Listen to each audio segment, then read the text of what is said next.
Um, not really. Well, sort of, actually. I went to Fan Expo, as I told you yesterday, and got to interview some authors. So today you're going to see the interview that I do with my friend Adrienne Cress. A few of you were upset that you didn't know that I was in Toronto, so what I would like to suggest to you is that you follow me on Twitter, because I update more on there, where I am and what I'm doing and that kind of stuff. So yeah, go find me on Twitter. I'm Cecmonster, CECMONSTER. I'll write it down and stuff too. Look down there. That'll be easier. So here is my video with Adrienne, and I hope you like it, and it has full of fiberful informations for your brain success. Yes, oh so good, oh so good. Okay, here it is.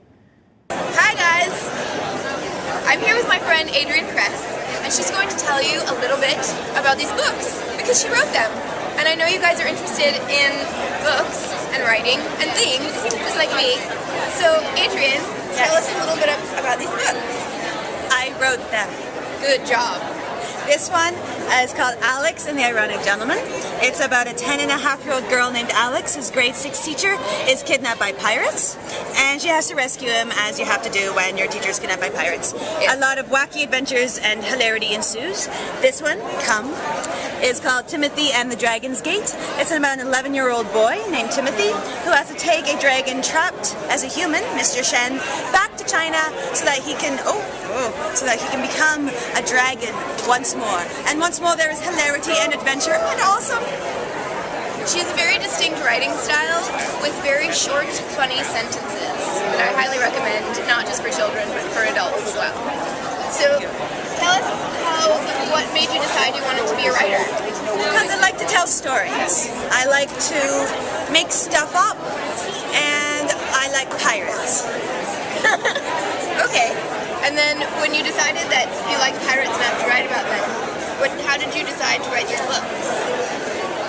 Did they just come to you in a dream, or what was your inspiration? I was out of town. I was living in England at the time, and I was out of town just in this small town called Bath. Hi, Bath. Hi, Bath. We like to take you. You're very, very, yes, we like to take you, Bath. And I was there, and I just started to get all these inspirations from that town. So a lot of elements from the beginning of Alex are things I saw in Bath. For example, Alex's uncle owns a doorknob shop, and the reason he owns a doorknob shop is because I was walking down the street, and I was passing a doorknob shop, and I was like, okay. So then I just decided to keep writing and put in all the stuff I like, so pirates, teachers, and extremely ginormous octopuses, octopi. Well, there's only one extremely ginormous octopus. It's true. So once you wrote the story, what did you do? Oh, once I wrote the story, I then submitted it, so I got an agent, and then I got a publisher, and then the rest is history. So what would you recommend to writers out there who want to write books? For writers who want to write books, you can do it. I think a lot of people think that's something that somebody else does. There's a magical writing planet, and the writers live there and fight battles and stuff.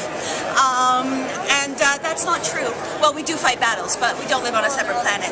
If you want to write, write. But make sure you read lots of different things as well. Make sure you explore all the different kinds of writing. So I like to read plays and poems, not just books. And play, and don't be afraid of failing, because you'll never discover anything really cool and new unless you kind of, take a risk. Yeah, you have to take a risk. Take a risk. Take a chance. Take a chance on love. Yeah, we're talking about something else. I know. So what's your next book? My next book. My next book isn't out until next fall, which is 2012. So fingers crossed the end of the world doesn't happen. It's steampunk, which is why we're in front of the steampunk booth right now at Fan Expo.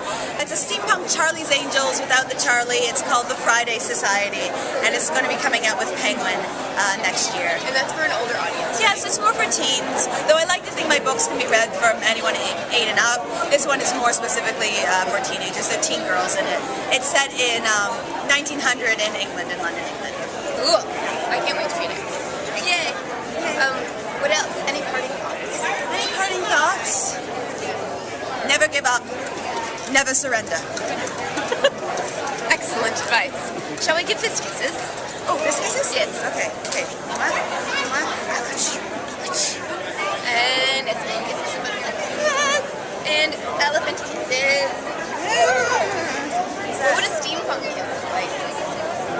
passionate about these. Yes, yes. Look through the glasses. There we go.